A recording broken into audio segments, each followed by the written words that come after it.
All right, let's dive in. Today, we're essentially putting the planet's most critical life support system, its water and sanitation networks, on the examination table. Think of it as a global health checkup. We've got the doctor's report, and we're going to go through the whole diagnosis together. So, that's the big question, isn't it? If the world's water and sanitation systems could walk into a clinic right now, what would their chart actually say? Are they in good shape, strong and resilient, or are they showing some pretty serious signs of strain?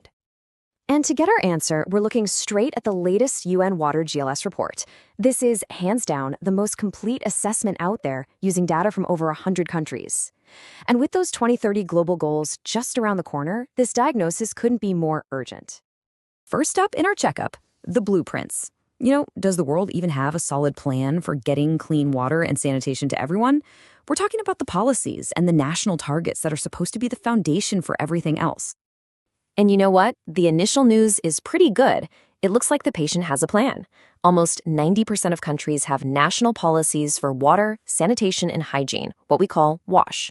That's a really strong start. But as we all know, having a plan is one thing. And this is where things get really interesting. This slide shows a massive, and I mean massive, disconnect.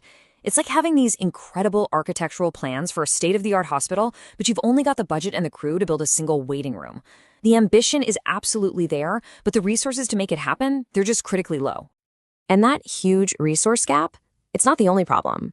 The diagnosis shows other symptoms of a system under strain. Just imagine going to a hospital where different doctors are all giving you conflicting advice. Well, that's what's happening in 2/3 of countries with overlapping government roles. It's just inefficient. Plus, we're seeing specific areas, like something as basic as hand hygiene, getting totally neglected. And there's this huge divide between cities and the countryside, with rural areas just consistently being left behind. Okay, now let's check the system's vital signs.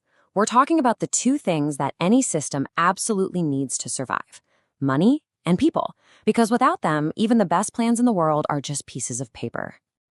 And here it is. This is the number that really tells the story.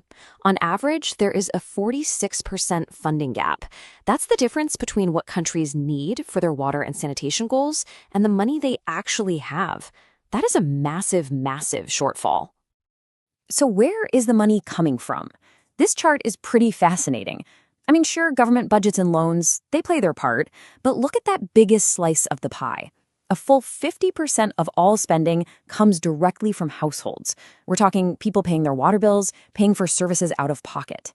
This puts a huge burden on individuals, and it really makes you question how affordable this is, especially for the poorest people in the world. But it's not just about the money. You can have all the funding in the world, but you need skilled people to actually build, operate, and maintain these systems.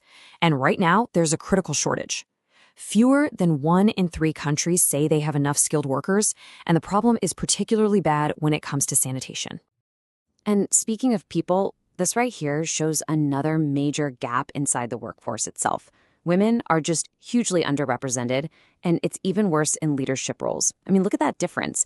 In low-income countries, it's incredibly rare to see women in these jobs, while in wealthier nations, it's way more common. That's a massive loss of talent and perspective. Okay, so we've looked at the internal weaknesses. Now let's look at the external pressures, the pre-existing conditions, if you will. How are these systems holding up against huge threats like climate change? And are they actually serving the people who need them the most? First off, let's just make sure we're on the same page with a key term: climate-resilient WASH. This isn't just about building stronger pipes or bigger reservoirs. It's about creating systems that can take a hit from floods, from droughts, from other climate shocks, and bounce back, making sure that when a crisis hits, the water doesn't just turn off for good. And here is a bit of good news. It seems the world is starting to take this threat seriously. This chart shows that the share of international aid for water and sanitation that's specifically focused on climate adaptation has tripled in just over a decade. So the response is growing to meet the challenge. Now let's talk about the people. The whole guiding principle of the global goals is to leave no one behind. And on paper, the commitment is totally there. Over 80% of countries legally recognize access to water and sanitation as a basic human right. But here's the catch. A right that's written on paper doesn't guarantee a drop of water from a tap. While most countries have these great-sounding plans to help vulnerable people, very, very few have systems to actually track if those plans are even working. And even worse, less than a third have any dedicated funding to make it happen. All right, we've reviewed the patient's entire chart. We've looked at the plans, we've checked the vital signs, and we've assessed all the external threats. So, after all that, what is the final diagnosis for the world's water and sanitation systems?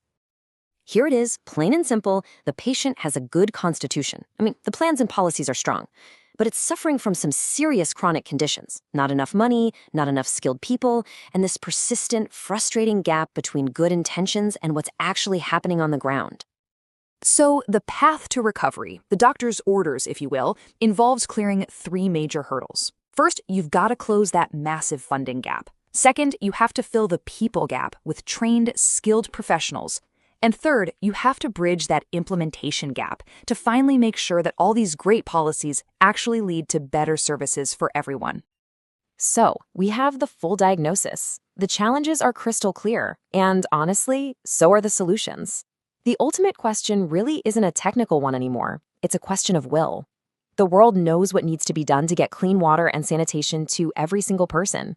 The only question is, are we actually going to do it?